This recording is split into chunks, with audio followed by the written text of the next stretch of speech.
श्रीमती हरसिमरत कौर जी। जी शुक्रिया सर। मेरा निवेदन है, संकेत होने के पश्चात तुरंत विषय को समेटने का प्रयास कीजिए। जी सर, एक महिला होने के नाते मुझे इस बात की बड़ी खुशी थी कि आज ये मेरा तीसरा टर्म लोकसभा का था और इन 3 टर्म में से 2 एक औरत महिला राष्ट्रपति ने ये अभिभाषण दिया। तो इससे भी बड़ी बात इस बार ये हुई कि उनके बाद एक महिला वित्त मंत्री ने भी बजट पेश किया और इसकी भी खुशी थी कि अभिभाषण का जो शुरुआत किया वो भी एक महिला एमपी ने किया। तो जिस संसद में इधर आते सारी वुमेन रिजर्वेशन बिल सबसे बड़ा पहला बिल पेश किया गया था, मैं उम्मीद करती हूँ कि ये एक नए भारत में ये नए नियम और नई चीज़ें जो शुरू हुई हैं ये इसी तरह ये बढ़ती रहें, क्योंकि इसमें कोई शक नहीं कि हर एक महिला जो इस हाउस में पहुंची है वो सैकड़ों पुरुषों को के खिलाफ लड़के उनको हरा के तब यहाँ तक पहुंची है। तो ये महिला शक्तिकरण का एक बहुत अच्छा एग्जाम्पल मुझे देखने को मिला।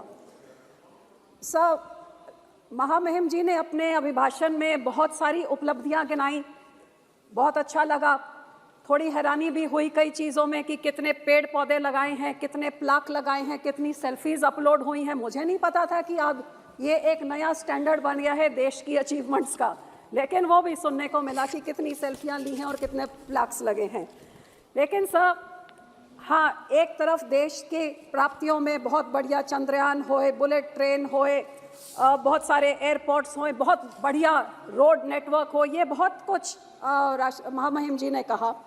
लेकिन जब उन्होंने कहा कि हमारे देश के 4 स्तंभ युवा, गरीब, किसान, औरत, इनके ऊपर पूरा देश का फोकस, खजाने का फोकस रहा है, तो कहीं ना कहीं ये ज़रूर सोचने और आंकड़ों के साथ सरकार को पेश करना चाहिए था कि आज क्या इन देश के युवाओं के, देश की औरतों के, देश के किसान के, देश के गरीब का पिछले 10 सालों में क्या उनके अच्छे दिन आ गए हैं?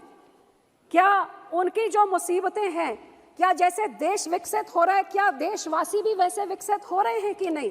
और कहीं ना कहीं मैं समझती हूँ कि यहाँ हम सब का फर्ज बनता है कि सिर्फ पक्ष में है तो सिर्फ तारीफ करें, विपक्ष में है तो सिर्फ नुक्स निकालें। कहीं ना कहीं हकीकत आंकड़ों के हिसाब पे करना ये हम सारों का फर्ज बनता है। तो मैं इन चारों चीज़ों पे समय यही कहना चाहूँगी कि जब आप गल कर दिया नौजवाना दी, आज 50% हिंदुस्तान की आबादी नौजवाना दी हैगी, ते आंकड़े साडे वर्ल्ड बैंक ते आ दसते ने कि जे 15 तो 24 साल के नौजवानों को देखा जाए तो 2022 के आंकड़े वर्ल्ड बैंक दसता है कि 23% तो वध नौजवान बेरोजगार से गए, जिहड़ा पाकिस्तान, बांग्लादेश, भूटान तो भी वध है। जिहड़ी centre for monitoring of Indian economy data है वो दसदा है 45.4% 12 तो 24 साल दे बेरोजगार से गए। एदा मतलब हर दूजा नौजवान देश से आज बेरोजगार है, ये हकीकत हैगी सर। ये भी NCRB डेटा दसदा है कि 36,000 स्टूडेंट्स ने पिछले 5 साल 19 तो 21 उन्होंने खुदकुशियां कीतियां ने, ते जिहड़ा दे कोल नौकरी हैगी, हैरानी की गल तां हैगी कि 43,000 प्रोफेशनल्स ने भी NCRB डेटा दसदा है 19 तो 21 दे विच उन्होंने भी खुदकुशियां कीतियां ने। ते सर आही कारण हैगा शायद कि साडे देश विच 68% rise in students going abroad, देश छड़ के बाहर विदेशों में पढ़न वाल जा रहे हैं, जिहड़ा 6 ईयर ऑल टाइम हाई हैगा। अपने देश के जिहड़े हिंदुस्तानी ने तकरीबन 2-3 लाख हिंदुस्तानियों ने अपने हिंदुस्तानी पासपोर्ट छड़ते, ते तकरीबन पंजाब च सब तो वध लोगों ने। ते अफसोस की गल हैगी कि जब महामहिम जी कहते हैं कि SC स्टूडेंट्स की इनरोलमेंट वधी है, हकीकत आ हैगी कि 14,000 SC ST OBC स्टूडेंट्स ने हायर स्टडीज़ तो उन्होंने ड्रॉप आउट करता हैगा। ते स्टूडेंट्स का तो मैं अपने सूबे तो ही दस सकती हाँ सर कि साडे टाइम च जिन्नी SC स्टूडेंट्स होंदे सी वो अद्धे रह गए हैगे, क्योंकि उन्होंने स्कॉलरशिप नहीं मिली, क्योंकि जेडे मंत्री साहब से कांग्रेस पार्टी के उन्होंने इन्ना वड्डा घपला किया कि 60,000 करोड़ घपल के खा गए अजकल जेलों च, तो स्टूडेंट्स को स्कॉलरशिप नहीं मिली तो SC रह गए पिछे। जिहदे करके मैं बेनती करती हाँ कि SCआं नूं होर सपोर्ट देने की लोड़ है। उन्होंने एनुअल इनकम 2.5 लाख जो 10 साल तो इनक्रीज़ नहीं होना 8 लाख तक किया जाए। एक होर बड़ी जरूरी चीज़ सर, आज देश च ड्रग्स का बहुत वड्डा मुद्दा हैगा। मैनूं हैरानी से कि ਕਿਵੇਂ ਜਦ ਅਸੀਂ ਆਪਣੀ ਡੈਮੋਗ੍ਰਾਫਿਕ ਡਿਵੀਡੈਂਡ ਦੀ ਗੱਲ ਕਰਦੇ ਸੀ 10 ਸਾਲ ਪਹਿਲੇ, ਆ ਡੈਮੋਗ੍ਰਾਫਿਕ ਡਿਜ਼ਾਸਟਰ ਬਣੀ ਜਾ ਰਿਹਾ ਡਰੱਗਸ ਦੇ ਨਾਲ, ਇਹਦੀ ਗੱਲ ਆਪਾਂ ਕਿਉਂ ਨਹੀਂ ਕੀਤੇ? ਕਿਉਂਕਿ ਅੱਜ ਮੈਂ ਆਪਣੇ ਸੂਬੇ ਦੀ ਜੇ ਗੱਲ ਕਰਾਂ, ਪਾਕਿਸਤਾਨ ਦੇ ਰਾਹੀਂ ਡਰੋਨਸ ਦੇ ਰਾਹੀਂ ਰੋਜ਼ ਡਰੱਗ ਸਾਡੇ ਸੂਬੇ ਵਿੱਚ ਆ ਰਹੇ। ਪੰਜਾਬ ਦਾ ਹਰ ਕੋਨੇ 'ਚ ਹਰ ਪਰਿਵਾਰ ਹਰ ਪਿੰਡ ਡਰੱਗਸ ਤੋਂ ਪੀੜਤ ਹੈਗਾ। ਰੋਜ਼ ਖਬਰਾਂ 'ਚ ਨੌਜਵਾਨ ਡਰੱਗ ਓਵਰਡੋਜ਼ ਕਰਕੇ ਇਹ ਮਰ ਰਹੇ ਨੇ। ਤੇ ਕਿਉਂ ਇਹ ਸਰਕਾਰ ਉਹਨਾਂ ਡਰੱਗਸ ਨੂੰ ਡਰੋਨਸ ਨੂੰ ਰੋਕਣ ਵਾਸਤੇ 10 ਸਾਲਾਂ 'ਚ ਜਦ ਮੁਹਿੰਮ ਜੀ ਕਹਿੰਦੇ ਨੇ ਬਾਰਡਰਾਂ ਨੂੰ ਇਹਨਾਂ ਨੇ ਤਕੜਾ ਕਰਨ ਵਾਸਤੇ ਬਹੁਤ ਕੁਝ ਕੀਤਾ, ਤੇ ਆ ਕਿਉਂ ਨਹੀਂ ਕੀਤਾ? ਬਹੁਤ ਜ਼ਰੂਰੀ, ਬਹੁਤ ਇਹਦੀ ਲੋੜ ਹੈਗੀ ਸਭ। ਦੂਜਾ ਮੈਂ ਆਂਦੀਆਂ ਸਭ ਕਿਸਾਨਾਂ 'ਚ 60% ਦੇਸ਼ ਕਿਸਾਨੀ ਦਾ ਹੈਗਾ। ਵਾਅਦਾ ਕੀਤਾ ਸੀ 2015 'ਚ ਕਿਸਾਨਾਂ ਦੀ ਆਮਦਨ ਨੂੰ ਦੁੱਗਣਾ ਕੀਤਾ ਜਾਊਗਾ। NSO ਦਾ ਡੇਟਾ ਕਹਿੰਦਾ ਹੈ ਕਿ ਜਿਹੜਾ ਕਿਸਾਨ ਦਾ ਆਮਦਨ 8000 ਰੁਪਏ 2015-16 'ਚ ਸੀ, 18-19 ਤਾਈਂ ਉਹ ਇਕੱਲੇ 10,000 ਹੋਈ। ਉਹਦੇ ਬਾਅਦ ਤਾਂ ਡੇਟਾ ਹੀ ਨਹੀਂ ਦਿੱਤਾ। ਤੇ ਜੇ 15 ਤੋਂ ਲੈ ਕੇ 19 ਤਾਈਂ ਇਕੱਲੇ 2000 ਦਾ ਹੋਇਆ ਤਾਂ ਦੁੱਗਣੀ ਕਿਦੀ ਹੋਈ ਹੈ? ਇਹ ਦੱਸਣ ਦੀ ਲੋੜ ਨਹੀਂ ਕਿ ਕੀ ਕੁਝ ਦਿੱਤਾ। ਇਹ ਦੱਸੋ ਕਿ ਜਿਹੜਾ ਤੁਸੀਂ ਵਾਅਦਾ ਕੀਤਾ ਸੀ ਉਹ ਡਬਲ ਕਿਉਂ ਨਹੀਂ ਹੋਇਆ? ਕਿਉਂਕਿ ਇਸ NSO ਦਾ ਡੇਟਾ ਇਹ ਵੀ ਦੱਸਦਾ ਹੈ ਕਿ 50% ਕਿਸਾਨ ਪਰਿਵਾਰ ਅੱਜ ਕਰਜ਼ਾਈ ਹੋ ਗਏ ਨੇ, ਤੇ 5 ਸਾਲਾਂ 'ਚ ਇਹ ਕਰਜ਼ਾ 58% ਵੱਧ ਗਿਆ ਹੈ ਦੇਸ਼ ਦੇ ਕਿਸਾਨਾਂ ਦੇ ਉੱਤੇ। ਤੇ ਆ ਵੀ ਇੱਕ centre of science and environment ਜਿਹੜਾ ਡੇਟਾ ਦੱਸਦੀ ਹੈ ਕਿ ਕੱਲੇ 2021 'ਚ 10,880 ਕਿਸਾਨਾਂ ਨੇ ਖੁਦਕੁਸ਼ੀ, ਮਤਲਬ ਸਾਡੇ ਦੇਸ਼ 'ਚ ਹਰ ਘੰਟੇ 'ਚ ਇੱਕ ਕਿਸਾਨ ਖੁਦਕੁਸ਼ੀ ਕਰ ਰਿਹਾ ਹੈ। ਤੇ ਕਿਤੇ ਨਾ ਕਿਤੇ ਕਿਸਾਨੀ ਸੰਕਟ ਹੈਗੀ। ਮੈਂ ਆਪਣੇ ਸੂਬੇ ਪੰਜਾਬ ਜਿਹੜਾ ਇੱਕ ਕ੍ਰਿਸ਼ੀ ਦੇਸ਼ ਸੂਬਾ ਹੈਗਾ, ਉਹਦੇ ਬਾਰੇ ਮੈਂ ਤੁਹਾਨੂੰ ਦੱਸਾਂ ਤੇ ਸਭ ਤੋਂ ਵੱਧ ਕਰਜ਼ਾਈ ਪੰਜਾਬ ਦੇ ਕਿਸਾਨ ਹੈਗੇ। ਅੱਜ ਪੰਜਾਬ ਜਿੱਥੇ 80-85% ਸਭ ਸਮਾਲ ਤੇ ਮਾਰਜਨਲ 5 ਏਕੜ ਵਾਲੇ 3-3 ਲੱਖ ਦਾ ਕਰਜ਼ਾਈ ਹਰੇਕ ਕਿਸਾਨੀ ਘਰ ਦੇ ਉੱਤੇ ਹੈਗਾ। ਇਹ ਕਿਸਾਨੀ ਸੰਕਟ ਬਹੁਤ ਵੱਡਾ ਹੈਗਾ ਤੇ ਹਜ਼ਾਰਾਂ ਕਿਸਾਨ ਰੋਜ਼ ਪੰਜਾਬ 'ਚ ਖੁਦਕੁਸ਼ੀ ਕਰ ਰਹੇ ਨੇ। MSP ਦੀ ਗੱਲ ਮਹਾ ਮੁਹਿੰਮ ਨੇ ਕਿਹਾ 18 ਲੱਖ ਕਰੋੜ, ਲੇਕਿਨ 850 ਕਿਸਾਨ ਸ਼ਹੀਦ ਹੋ ਗਏ ਕਿਸਾਨੀ ਅੰਦੋਲਨ 'ਚ। ਉਹਨਾਂ ਨੂੰ ਕਿਹਾ ਸੀ MSP ਦੀ ਕਮੇਟੀ ਬਣਾਈ ਜਾਊਗੀ, ਇੱਕ ਲਾਜ਼ਮੀ ਕਮੇਟੀ, ਜਿਹਦੇ ਨਾਲ ਸਵਾਮੀਨਾਥਨ ਕਮੇਟੀ ਦੀ ਜਿਹੜੀ ਰეკਮੈਂਡੇਸ਼ਨ ਸੀ 2+50% ਉਹਨੂੰ ਲਾਜ਼ਮੀ ਬਣਾਇਆ ਜਾਊਗਾ। 2 ਸਾਲ ਨਿਕਲ ਗਏ, ਅੱਜ ਤੱਕ ਕਮੇਟੀ ਨਹੀਂ। ਹਕੀਕਤ ਆ ਹੈਗੀ ਕਿ ਜਿਹੜੇ ਅੱਜ ਕਣਕ ਨੂੰ ਲੈ ਲਈਏ, ਉਹਦੇ DAP, ਯੂਰੀਆ, ਬਿਜਾਈ, ਫਰਟੀਲਾਈਜ਼ਰ, ਉਹਦੀ ਵਾਢੀ ਕਟਾਈ 80% ਇਨਕਰੀਜ਼ ਹੋ ਗਈ ਹੈ ਕਾਸਟ ਇਨਪੁਟ, ਤੇ ਆਊਟਪੁੱਟ ਸਾਡਾ MSP ਅਜੇ 30-40% ਕਿਸਾਨ ਨੂੰ ਜੇਬ ਤੋਂ ਭਰਨਾ ਪੈਂਦਾ ਹੈ। ਹਕੀਕਤ MSP ਦੀ ਆ ਹੈਗੀ।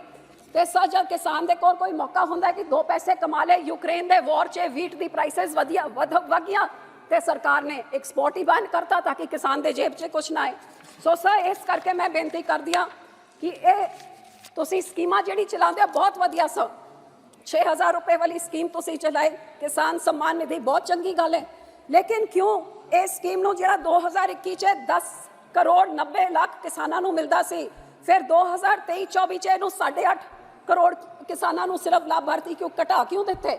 ਕਿਸਾਨਾਂ ਦੇ ਆਮਦਨ ਵਧੀ ਤਾਂ ਹੈ ਨਹੀਂ।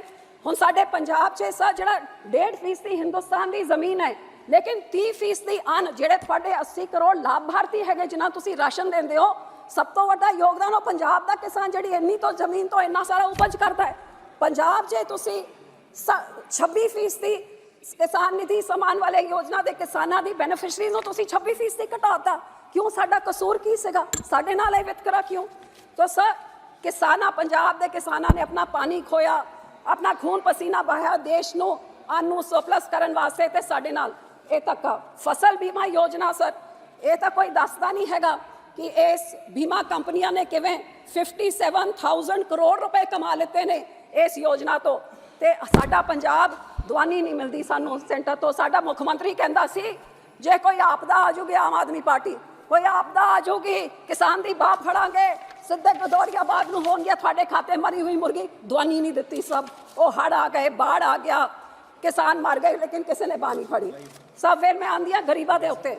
ਗਰੀਬਾਂ ਵਾਸਤੇ ਬਹੁਤ ਵਧੀਆ ਮੈਂ ਸਮਝਦੀ ਹਾਂ ਜਿਹੜਾ ਆਯੁਸ਼ਮਾਨ ਭਾਰਤ ਤੁਸੀਂ ਕੀਤਾ ਹੈ, ਬਹੁਤ ਵਧੀਆ ਕੰਮ ਕੀਤਾ ਹੈ। ਗਰੀਬਾਂ ਨੂੰ ਤੁਸੀਂ ਮਕਾਨ ਦੇ ਰਹੇ ਹੋ, ਰਾਸ਼ਨ, ਬੜੀ ਚੰਗੀ ਗੱਲ ਹੈ ਲੇਕਿਨ ਜੇ 25 ਕਰੋੜ ਤੁਸੀਂ ਆਬਾਦੀ ਨੂੰ ਕਹਿੰਦੇ ਮਹਾਮਹਿਮ ਜੀ ਕਿ ਤੁਸੀਂ ਪੋਵਰਟੀ ਲਾਈਨ ਤੋਂ ਚੱਕਿਆ ਹੈਗਾ, ਤੇ 80 ਕਰੋੜ ਨੂੰ ਲਾਭਾਰਥੀਆਂ ਨੂੰ ਤੁਸੀਂ ਰਾਸ਼ਨ ਦਿੰਦੇ ਹੋ ਕਿਉਂਕਿ ਉਹ ਆਪਣਾ ਢਿੱਡ ਤੱਕ ਨਹੀਂ ਭਰ ਸਕਦੇ। ਤੇ ਜਿਹੜਾ ਬੰਦਾ ਆਪਣਾ ਢਿੱਡ ਨਹੀਂ ਭਰ ਸਕਦਾ, ਆਪਦਾ ਮਕਾਨ ਨਹੀਂ ਬਣਾ ਸਕਦਾ, ਆਪਣੀ ਲੈਟਰਿਨ ਟਾਇਲਟ ਤੱਕ ਨਹੀਂ ਬਣਾ ਸਕਦਾ, ਫਿਰ ਤੁਸੀਂ ਆ ਕਿਵੇਂ ਕਹਿੰਦੇ ਹੋ ਕਿ ਭਾਰਤ ਵਿਕਸਿਤ ਹੋ ਰਿਹਾ ਹੈਗਾ ਜਦ ਹਿੰਦੁਸਤਾਨ ਦਾ ਹਾਲ? ਤੇ ਆਹੀ ਹੈ UN report state of food security and nutrition in the world ਕਹਿੰਦੀ ਹੈ 74% of Indians are unable to afford healthy food. Global Hunger Index 23 चे ਆਪਾਂ 111वें नंबर चे हैगा।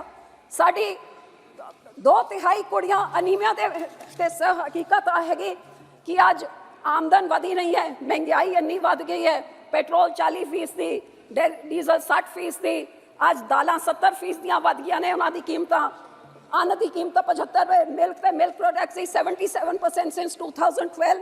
इन्ना सारा आज रोटी बनाने वास्ते 5 साल पहले जिन्ना खर्चा होंदा सी, आज 65% उस तो वध खर्चा आज हो रहा है आ महंगाई दे कारण करके। आज थोड़ी आरबीआई का डेटा दसदा है सब 5 मिनट नहीं, one minute ji please. RBI का डेटा दसदा है कि लोगों की आमदन विच 5.1% गिरावट हुई है ते उन्हां दी जिहड़ा कर्जा है वो 5.8% बन गया हैगा। सर ये अच्छे दिन तो नहीं कह सकते लोगों के लिए। आखिर पे मैं आती हूँ सर औरतों के ऊपर। हाँ, मैं मानती हूँ कि औरतों के लिए बहुत अच्छी चीज़ें कही, मैं उसकी तारीफ करती हूँ कि आपने 70% आवास औरतों के नाम पे, बहुत बढ़िया चीज़, इसके लिए तो मेरा ख्याल सबको ताली बजानी चाहिए। आपने ये भी कहा कि 30 करोड़ औरतों को मुद्रा के लोन आपने दिए, आपने उनके लिए टॉयलेट बनाए, आपने मैटरनिटी लीव को 26 हफ्ते कर दी, बहुत बढ़िया चीज़ें आपने की। पर सर जो आपकी एनसीआरबी की रिपोर्ट है वो कहते हैं 19 और 22 से तो क्राइम अगेंस्ट वुमेन में तो 10% का इंक्रीज हुआ है। और मणिपुर में क्या हुआ, आज हमारी वो महिलाएं जो रेसलर हैं जिन्होंने देश का नाम रोशन किया, कैसे फुटपाथ पे अपने मेडल छोड़ रही हैं। तो सर ये बेटी बचा के फिर उनका ये हाल होगा तो फिर उसको पढ़ाने का क्या फ़ायदा है। और इसीलिए जेंडर इनइक्वालिटी इंडेक्स में हम 122 नंबर पे हैं। और जब ये नारी शक्ति हम वुमेन रिजर्वेशन बिल हम पास करते हैं लेकिन उसकी कोई डेट ही नहीं देते कि कब से लागू होगा। आप बोल देते हैं कि इतने ट्रिलियन इकोनॉमी 2028 में हो जाएगा, 30 ट्रिलियन 47, तो ये भी बता दीजिए ना कि ये 33% रिजर्वेशन ये 2027 में आएगा, इस 8 में कब, ये बता दीजिए। सो आखिर में सब मैं यही कहना चाहूँगी कि जब राष्ट्रपति जी कहते हैं कि हम बड़े गर्व से कि हम फ्रेजल 5 से हम टॉप 5 पे हो गए, ये बहुत अच्छी चीज़ है। लेकिन ये फ्रेजाइल 5 से टॉप 5 में सिर्फ देश के वो 10% जिन्हों के पास 90% वेल्थ है कि या वो 90% जो दबे कुचले गरीब हैं, ये ज़रूर सोचने की बात है। और इसके बारे में ध्यान रखें क्योंकि जो IMF का डेटा है वो कहता पर कैपिटा इनकम जो असली में बताता है वो हिंदुस्तान ने जिन्हों 5 देशों को छोड़ के जो आगे ऊपर बढ़ा है, आज हिंदुस्तान का पर कैपिटा इनकम सिर्फ 2,14,000 है। और चाइना जो हमारे बराबर की पॉपुलेशन है उनका 11,29,000 है। और जो दूसरे देशों को इंडोनेशिया, ब्राजील, यूके वो सब उनके पर कैपिटा हमसे ज़्यादा है। सो सर ये हम ये नहीं, इसके पीछे नहीं छुप सकते कि यूपीए ने ये किया और हमने ये किया। यूपीए को तो भगा दिया लोगों ने ताकि आप उससे अच्छा बेहतरीन काम करें। और देश विकसित तभी हो सकता है जब देशवासी आत्मनिर्भर हो। और आज 80 करोड़ लोगों को आपको खाने तक का पेट भरने के लिए सरकार को देना पड़ रहा है। श्री हसनैन मसूदी जी, कैसे हम कह सकते हैं कि देश आगे बढ़ रहा है और देश विकसित हो रहा है। सो इन्हीं शब्दों से मैं उम्मीद करती हूँ कि जो कमियां रह गई हैं उनकी तरफ सरकार ज़्यादा ध्यान देगी और विकसित देश में आत्मनिर्भर लोग हों तभी देश का भला हो सकता है। शुक्रिया सर।